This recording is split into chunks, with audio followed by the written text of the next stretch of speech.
السلام علیکم، آپ دیکھ رہے ہیں کے نیوز چینل انٹرنیشنل۔ یوٹیوب پر ہمارا چینل سبسکرائب کیجئے اور رہیں دنیا بھر کی خبروں سے باخبر۔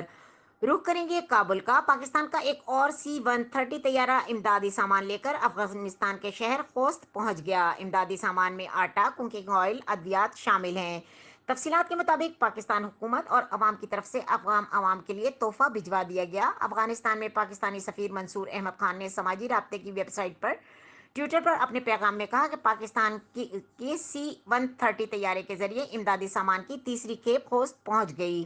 سامان میں آٹا، کوکنگ آئل، ادویات شامل ہیں۔ امدادی سامان خوست کی انتظامیہ کے حوالے کر دیا گیا۔ گزشتہ روز پاکستان کا C-130 طیارہ امداد لے کر افغان شہر قندھار پہنچا۔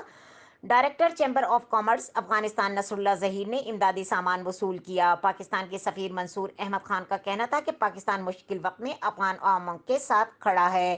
اس سے قبل ترجمان دفتر خارجہ کا کہنا تھا کہ وزیر اعظم عمران خان کی ہدایت پر افغان عوام کے لیے امدادی سامان بھیجا گیا ہے، جو افغانستان میں تعینات پاکستانی سفیر منصور احمد خان نے کابل ایئرپورٹ پر وصول کیا۔ اس موقع پر افغانستان کی وزارت پبلک ہیلتھ کے اعلیٰ افسران بھی موجود تھے۔ مزید خبروں اور اپڈیٹ کے لیے دیکھتے رہیں کے نیوز چینل انٹرنیشنل۔